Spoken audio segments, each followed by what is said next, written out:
physical embodiment of the heart eye emoji, but make it fashion. Hey guys, it's Julia. Welcome back to my channel, or welcome to my channel if you're new. For today's video, I wanted to kind of depress myself because I like to browse a bunch of different content on Instagram, but something I've been just obsessively binging lately on Instagram has been panning content. There's this really cool, very anti-consumerist, very pro using up what they have subculture of people who focus on hitting pan on things, and it is truly one of the most satisfying things to watch in terms of content. So today I wanted to take a look through my collection and find the things I've hit pan on.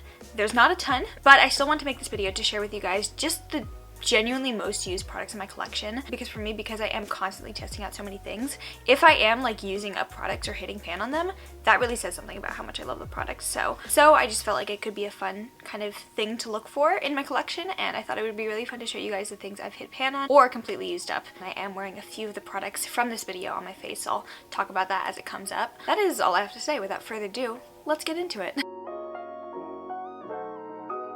I wanted to start off first with the only eyeshadow that I currently own that I've hit pan on, and that is of course the Modern Renaissance palette from Anastasia. I am pretty much wearing mostly this palette on my eyes right now, so all the like crease matte shades I have on my eye right now are from this palette. I use Love Letter and Venetian Red, and then the other shades I'm wearing are from the new Lancome Monsieur Big 12 Shades of Love palette. This was kind of my first foray into trying Lancome's eyeshadows, and I don't really love it. I think the mattes are nice, but the shimmers definitely just feel kind of chalky and not very high impact. These are two very similar color schemes, but I feel like the Modern Renaissance just does it a whole lot better. For me, Modern Renaissance was one of my first ever eyeshadow palettes, so I've definitely had it for a longer time than most of the other eyeshadow palettes in my collection, but it's without a doubt the palette that I've used the most, and you can tell that by the shades Temper and Golden Ochre. These are the two shades I have hit pan on, and Golden Ochre has the most pan on it. But I also have like pretty significant dips in the shades Vermeer, Primavera, Antique Bronze, Warm Taupe, and Cypress Umber, and this was one of the palettes I did take up with me to college, so I've been using this almost every day, and I'm pretty sure I will be hitting pan on some other things soon. So this is definitely the most used eyeshadow palette in my collection, and I'm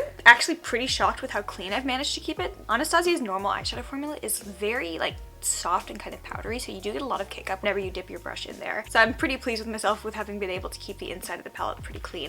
The outside, I'm a real messy bitch. Can't really say the same. It's a little bit dingy now, but I just take that as a sign of its aging and me loving on it more and more. So I'm very proud of how much I use this one, and it's just a staple in my collection. I was clowning myself at first for this one because it's a mini product, so technically it's not like a wow, you hit pan on a mini blush. Tarte's Amazonian clay blushes are like notoriously a very stiffly pressed formula. Because they do have a nice amount of color payoff and you don't get a lot of powder kick up, these are really hard to hit pan on, so I'm still pretty proud of myself for this one. The Tarte Amazonian clay 12-hour blush in the shade Party. This was the Sephora birthday gift 2 years ago. God, the makeup world is like such a crackheaded state of mind, but I know that this was a Sephora birthday gift at some point, so a lot of people have this blush, and I in particular have been just using and abusing this one. And as like simple as the shade is, and as much as I love like more spicy toned brighter blushes, I always end up gravitating towards these types of shades because they work with pretty much everything. I'm not currently wearing it on my cheeks right now, but I've gotten so much use out of this one, and again, because it is such a tightly pressed formula, this has been very difficult to hit pan on. I've been working on this for, I want to say 2, maybe 3 years. Forgot to say this in the video. I do want to mention this is one of my favorite blushes, but I don't think I'm going to be repurchasing it in a full size just because like I have a ton of other blushes I need to go through, and I don't know, I just feel like repurchasing things in general for me, unless they're very special like the Modern Renaissance, I don't think that would be something I would do just for the feasibility of my makeup collection. And yeah, I just think this is a really good formula. One of the best products that Tarte makes in my opinion. Tarte has always been kind of hit and miss for me, but they have some really great products in their permanent line. I just think their limited edition stuff can be kind of like, what the hell? Wait, oh yes, wait a minute, Mr. Postman. Wait, hey, Mr. Postman. Oh yes, wait a minute, Mr. Postman. Yes. Hey, yeah. Lip products in general I think are one of the hardest things for me to go through, just because I have so many like different lip options. I never wear the same lip more than a couple days in a row. So one of the only products I've ever gone through completely for my lips has been the Fenty Beauty Gloss Bomb in the shade Fenty Glow. This was the original shade. I do have a few other different shades of the Gloss Bomb, but this has always been my favorite just because I feel like it really works really well with a warm undertone. And so if you prefer a more like pinky tone version, I think the fussy one will be a little bit of a better option for you, but for me this just works with everything. This is my second Gloss Bomb, and I'm like down to here with this one. I think I will be finishing this one as well sometime soon, but I've already gone through a complete one of this, and that's just kind of wild to me. I don't know, this is kind of my best gloss formula, and granted I have been getting back into trying out new gloss formula thanks to Nisa, my personal Jesus, but this without a doubt has been the most used gloss in my collection. And even the Diamond Glow Gloss Bomb, I've used a pretty decent amount of this as well. So it's a good thing that I've been using this up. Also kind of a bad thing because it means I've been neglecting literally every other gloss in my collection, but I love it. So I'm just realizing that there are a few things from Tarte in this video. That's kind of weird because they're definitely not the brand that I buy the most from, but I have panned a lot of products from them, so that's kind of weird. But yes, the next product that I've completely used up has been the Tarte Rainforest of the Sea Water Foundation. I rarely ever use up foundations, but this was one of my first liquid foundations that I ever got into using. I actually really like this formula. I don't think I'm going to repurchase this because I just have like other things I need to use up, but I have really loved using up this formula. So yeah, right now it is pretty much completely empty. It doesn't look empty because there's like foundation all over the sides of the bottle. That is one of the things. It's like, it's a water foundation, so it's just a very thin formula and kind of spreads everywhere. So you can't really see that this is in fact an empty bottle of foundation, and right after I finish this video, I will be throwing this in the trash because it's pretty much empty. I'm in the shade Fair-Light Neutral, one of the best foundation shade matches for me actually. And I know Tarte has a couple different foundations in their collection. I think this one is probably the most versatile for a bunch of different people, but if you're wanting a really good like dewy queen foundation, the Babassu Concealer is my personal favorite from them. But either way, these are both awesome. This one's a little bit more long wearing, and it's a water foundation, so it has a very thin texture, applies really smoothly and just in a nice thin skin-like layer on the face, but it has like a good like medium to full coverage finish. So, and though I probably will not be repurchasing this one, I will miss using it. This is the only pan product that I actually don't have to show you guys because my dumbass threw it away after I finished it. But the Tatcha Camellia Cleansing Oil. I stand by my opinion that Tatcha is a skincare brand for people who already have really nice skin, so it's not necessarily like targeted towards people who need active ingredients that are really gonna like target a certain problem. I think it's just for people who want to maintain healthy skin. But the Camellia Cleansing Oil I really enjoy using because I'm a huge fan of the double cleanse. I think it's just the most healthy, eco-friendly, and least irritating way to take off your makeup. That being said, as nice as this oil cleanser was, I don't think you necessarily need to spend the most money on your first cleanser just because that one's just going to be breaking up the makeup and you're going to wash that off anyways with another cleanser. As much as I really enjoyed the Camellia Cleansing Oil and it did really get off pretty much everything including waterproof mascara, I don't think I'm going to repurchase it just because I've found that cheaper oil cleansers work just as well, if not better. So I've actually just been using Trader Joe's jojoba oil. That's like $6. I would say save that money for either a second cleanser or serums or toners or anything that's more like luxurious that's actually gonna have effect on your face. Hourglass every year comes out with these ambient lighting edit palettes. I think this year the packaging is horrendous, but I got my hands on the first ever one that they came out with. This is the ambient lighting edit volume 1. I think they're on volume 4 or 5 right now. And these palettes, in my opinion, are just a really great way to test out Hourglass's powders because they are so expensive in individuals. So obviously I do have still a decent amount of powder in here left because these are more like baked type domed powder formulas. You do get like a lot of product in here and it's pretty hard to go through these in a quick time. I have hit pan. If you can see the kind of like triangular like diamond pressing, that's the bottom of the pan right there. So I have hit pan on the middle shade called Iridescent Light. It's one of the ambient lighting powders and this one in my opinion is the most glowy, so clearly that's the one I've hit pan on. And I'm actually gonna apply some right now because I think these are so beautiful for the skin. You kind of just dip your powder brush in there and sweep it across. It doesn't add anything aggressive, but it just adds a little bit of like luminosity and life to your skin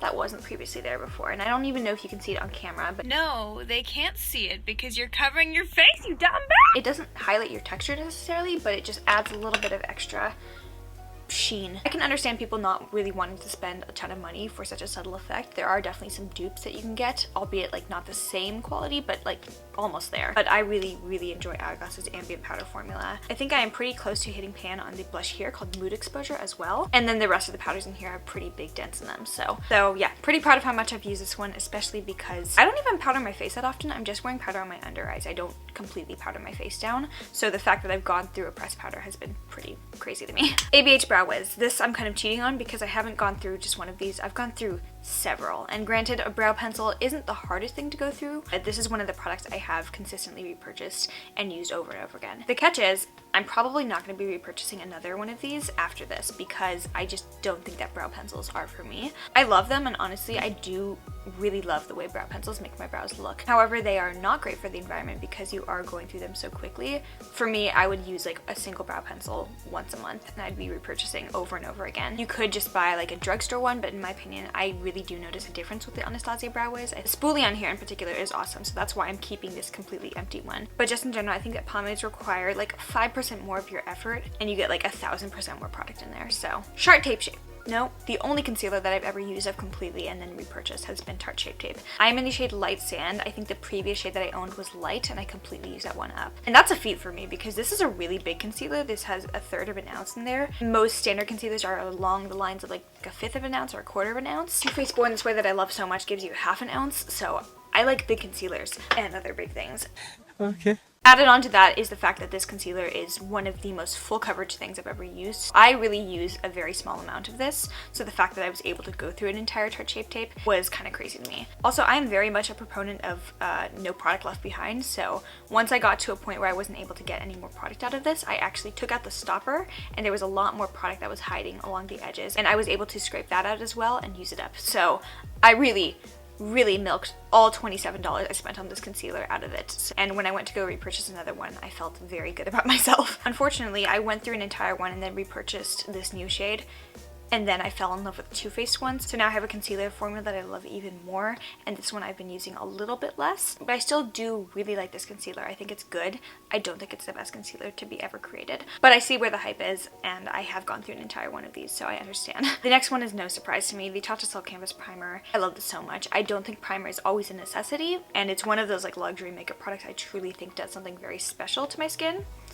There's a hair in it though. That's kind of gross. Oh. Jaclyn Hill Who? This is my first Silk Canvas Primer. I have hit pan on this one, and I do have a second one. I never buy backups, so that's kind of out of character for me, but I do really love this primer, and I just like having it in my collection to use on myself, to use on clients whenever I do freelance makeup, and it just sets down the most beautiful base on your skin. Very smooth, just velvety, blurring beautifulness. So yeah, very proud of how much I've used of this one. I think I will probably completely finish this up within the next 1 or 2 months, and then I will start working on my second one.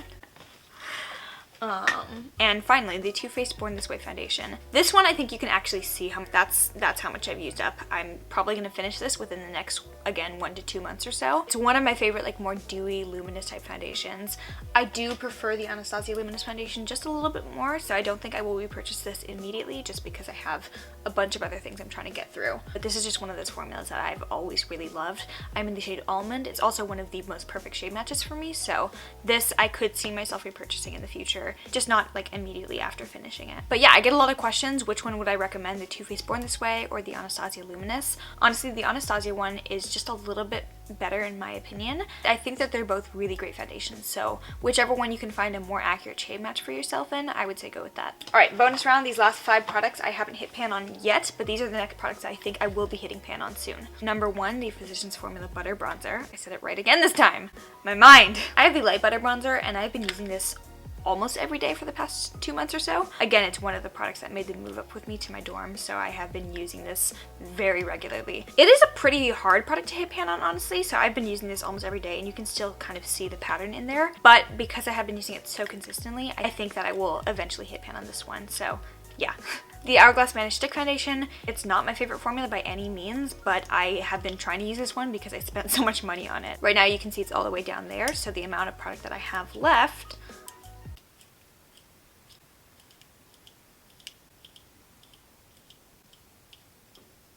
is this much. So I think I can really easily go through this one. I'm in the shade Bisque. It's a pretty good shade match for me. I can't really use this one during the winter, so that will definitely put off the amount of time that I'll have to be panning this one because I can't use it for the next couple months. Unless I'm like really making sure that my base is very hydrated, so I'll try and do my best with this one, but I think this will be the next foundation that I completely finish up. Next up is the Glossier Water. I think I've gone through like 2/3 of this one, so I have a decent amount of product left. Remember when I said I don't really powder my face down every day? This is one of the few powders I do like to powder my face down completely if I'm going to be using powder, which I've actually been doing a lot more often because 3 days out of the week I have classes from 8 a.m. all the way up to like 3 to 4 p.m. So I'm doing stuff all day long and I really need my makeup to stay in place. And this is able to set everything down while still keeping my skin nice and dewy and fresh looking, and I love that. It also has a tint to it, so this is the light medium shade. I feel like it blends a lot more seamlessly into my skin, and even though it has a tiny bit of tint, I wouldn't say it adds a ton of coverage, so it doesn't make my skin look cakier or gross. And yeah, I really love this a lot, so I think I will be going through this pretty soon. The Fenty Beauty Matchstick in the shade Amber. This is one of my favorite cream contours. And again, when you first get it, I think the product was like up to here, and now it's down in there, so you can't even see it when it's all the way down. Still a pretty decent amount, so I don't think I'm anywhere near finishing this one, but I have used quite a bit of it, and I think I will eventually finish this up, so just wanted to show you guys that because I'm very proud of myself. And finally, this is kind of like a throwback product for me, but the Anastasia Nicole Guerriero Glow Kit. Though I do prefer the Emery's formula, I really love the glow kits as well. And this is one of the few like highlighter palettes I have where I have like genuine dents in the products. By far the most used shades for me are Glow Getter and Forever Lit, but these are a little bit more of a softer formula, so I feel like I can, if I use this one consistently, and I do plan to take this one up to my dorm at some point, I think within like 1 to 2 months of consistent everyday use, I will hit pan on at least one of these shades. So yeah, I remember myself just being so excited when I got this product because it was one of the first like higher end makeup products I ever got in my collection. I miss feeling like that, honestly. It's been a long time since I've like gotten a product in the mail and been so excited. I think the last thing I was really excited to unbox was my my new Kaleidos highlighters, but I got this palette back in the day when every time I got a new piece of makeup, it was just the most exciting thing for me, and I miss that a lot. Alright guys, that is it. I hope you guys enjoyed this video. If you did, please give it a thumbs up. Please let me know down in the comments if you have hit pan on anything. I would love to know what you guys have used up because that speaks volumes, honestly, to the quality of the product and how much people use it. Make sure you are subscribed down below and also follow me on Instagram to see makeup looks like this posted fairly regularly. Check out the File Tribe merch and the Resurrected from the Dead Dewey merch, and if you made it to the very end of this video, you get the bonus meme. Love you. Bye.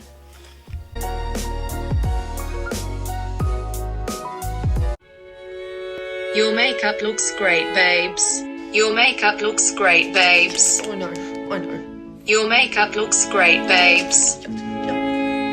Your makeup looks great, babes.